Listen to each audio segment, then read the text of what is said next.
Hey guys, this is Hero Webcomics, trying something a little bit different, a different video filming style. But while I wait for, Alan knows what I call it. While I wait for my internet to come back on, I'm gonna use my phone and try to figure out how to use this giant, awesome, bright light I have to my advantage, to do. And I'm gonna start by doing some more reviews. We can say this is the best and worst of this awesome book. Cancer Vixen. Oh yes. Best and worst. The best thing about this book is that it's one of the coolest books I've ever read. I read it all the time. It's one of my favorites of all time because, yes, this lady here, who's drawn in this, who's drew herself in this crazy, silly action pose, is basically, she is basically someone who may have a very different life than mine. But we kind of identify a little bit. I can identify her with a little bit. She goes the book. It was called Cancer Vixen, and she's amazing. Marissa. Her name. She's Italian, so it's a little hard. Like Stella Marchetto. I might get that wrong, but still, I like it. So this book is amazing and wonderful. She goes through all this crazy stuff she has to deal with, including cancer, of course. But other stuff we see here. We got. These way on here. Yes, it's a graphic novel, which is fine. That's why she draws stuff. She's talking about all kinds of different things going on in here, with her life and different things and different things happening in her life and stuff. It's really cool. I really like it. But I really like it. And basically it's like she has to deal with all these different hardships. Some of which I do agree with. I do. I can't actually identify with, namely. How you look, what other people think of you, and how you have to deal with all that stuff, and you're talking about how awesome, different things, they think some talk about how awesome God is, and, whether, when things go strangely, you're like, well, what's going on? God, what's going on here, why is this happening, stuff like that. That's the best of Cancer Vixen. It is awesomely, awesomely written, in my opinion, awesomely drawn. Yeah, it has a great, awesome, message, awesome characters in it. Marissa, her husband, and family, just so many cool things there. The downside, the worst would have to be, would be considered R-rated. If this was a movie, it would be considered R-rated because there's a lot of topless shots in here. Okay, there's a lot of topless shots in here, but it's because she, most of those are because she is dealing with breast cancer. She has to deal with that. She has to basically she gets she's getting a chest exam. When she's diagnosed, she feels a lump on her breast, and she goes for a chest exam to examine her lungs. And then the doctor's like, "Hey, wait, what's that lump?" And she's like, "Yeah, I don't know really." He's like, so he sends her to a breast specialist, and they find out, they do a biopsy and find out that it is cancer. So she's like, oh shoot, So it's like all kinds of crazy going on. But then she talks about how earlier thing happened where during 9/11 she actually drew stuff for 9/11. Let me find this if I can find it. She actually did draw stuff for 9/11. The article for 9/11. Let's see what. Oh yeah, no, that's in her husband. Her husband. First. Sorry, hitting on her. That's awesome. That's awesome. Yeah, break it down. Doing different things. Where is it? Wait. No, this is after that. There's a lot of stuff going on. Let's see here.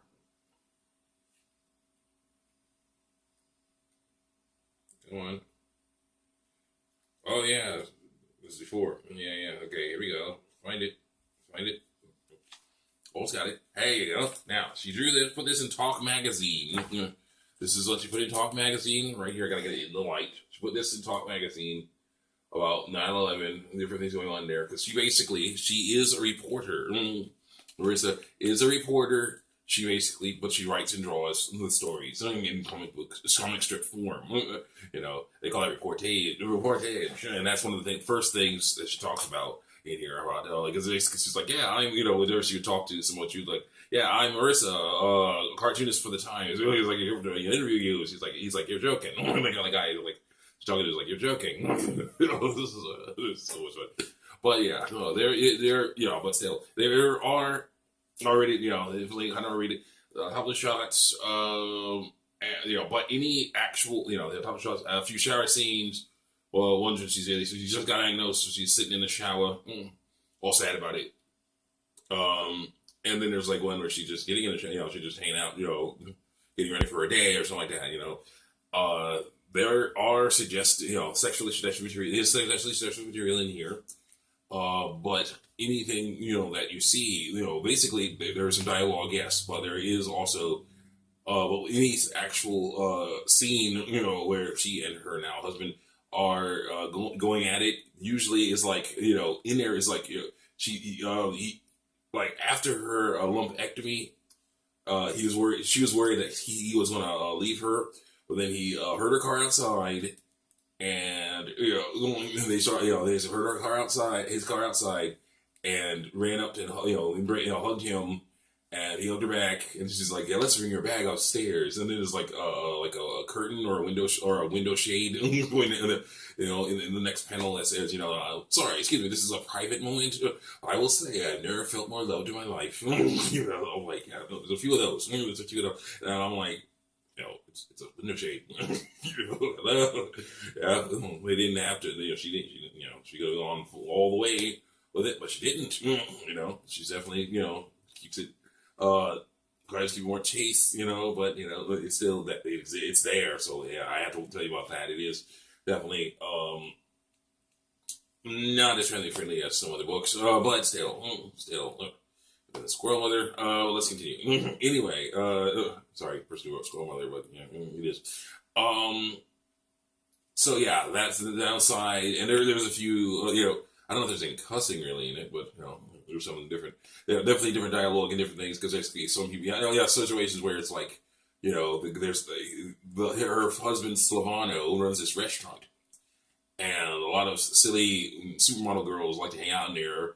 And hit on him and do stuff like that, and it's like and I'm like and hit on him and everything, and try to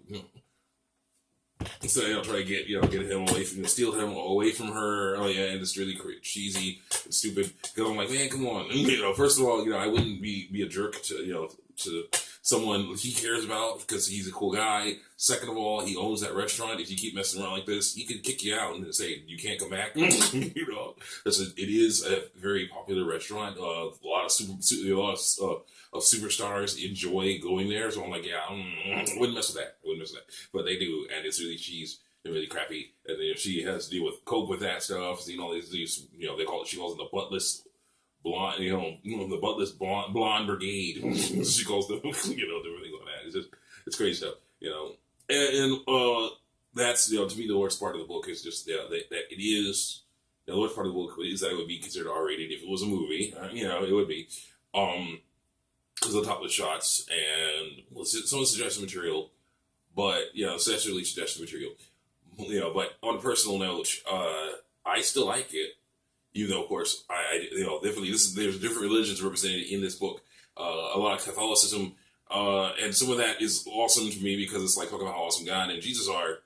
I'm Christian, but Protestant. But still, the issue is then when it gets to the point where it's like, oh yeah, there's like one time there's a girl who basically is able to gets pregnant and then says like, I got pregnant. I'm thanks to you, to her and her mother, thanks to you guys, praying for me, praying to that saint for me, and stuff like that. And mom's like, oh yes, that saint is so powerful. I'm like, I don't know about that. A saint, what about God? I'm sick of that's why I follow God. Still, Jesus, but still, even though there are differences in religion. And other things like that. I still love this book. It's one of my favorite books of all time. There's so many cool things in here about how, basically dealing with adversity, all kinds of different adversity. She all the different adversity. She questioned, wonders about what's going on. Ask God, ask God, well, why is this happening? Why is this going on? But she's using it as an opportunity to clean up her life and get better, think things better, and it's very interesting, how things go, how things work in there, I like it. It's very inspirational, and then there's a line in there about how the way she looks, compared to how the way other people that she works with all the time looks. She's like works in a place like works like for Glamour and the New Yorker, and she's saying stuff like, yeah, you know, the New Yorker building. She's like in the building where the New Yorker is. They are. It's like she's like, yeah, you know, I hang out with mostly these girls she calls magazinistas, you know, and they're like stick figures. And she's like, I felt like an alien and I liked it. I love that line because I do too. You know, hang out here in the ghetto. You know, I'm like, yeah, doesn't mean I have a ghetto. You know, come on. I feel like an alien and I like it too. So yeah. Now I'm not, you know, and I can say to you when you look at, you know, we walk online, look at me, especially the girls. I'm like, oh, I'm not a gangster. Nope. I'm not that kind of gangster. Yeah. Yep. You'll be fine. You don't have to worry about me being a huge jerk or anything like that. Yeah, I love that. I love that. So I definitely enjoy. Definitely, it's a lot of stuff in this book. You know, we are very different people. Very different people, very different lives. We have a lot of things in common. That's one of the cool things about that. In this book and in life, that you're gonna find people like that. It's really cool. So let's see here. So that's Cancer Vixen, the best of Cancer Vixen. So sum up, the best of Cancer Vixen is how awesome it looks, how awesome it is. It's written, and how great the story is about triumph, tragedy, getting having to deal with all kinds of crazy stuff, and basically dealing, going through.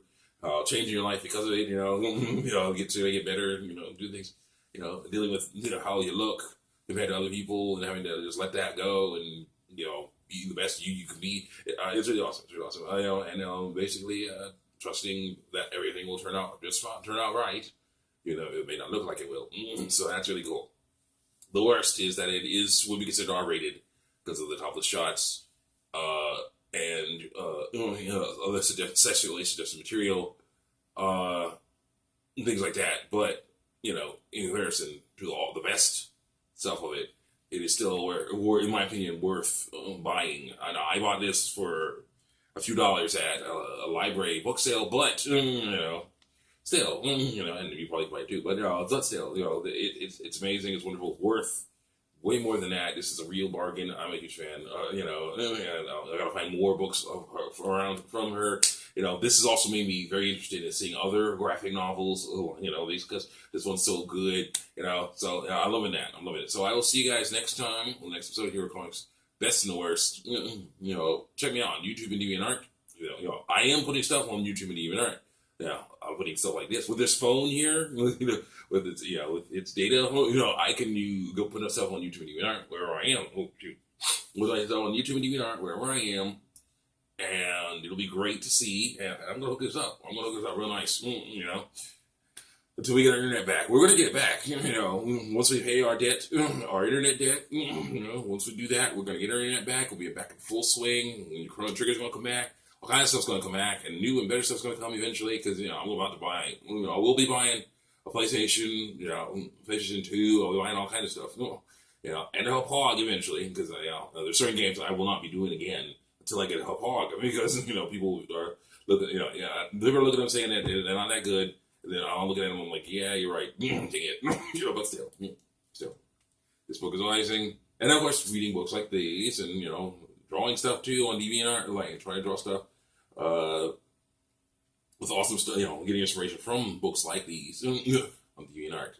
With Superman stuff, I'm getting back into it. I'll get to it eventually. If I have to, I'll start taking pictures of it, on this phone, putting it on DeviantArt, in sequential order. Just be like, there you go. Now my brother got me a awesome 16 gigabyte micro SD card to put in this thing, so now I can make awesome gigantic videos like this, as well as put pictures on for DeviantArt when I get the chance to put them on DeviantArt. So I'll see you guys next time. Check me out. Check out my stuff. It is still coming. It is still working. See you next time.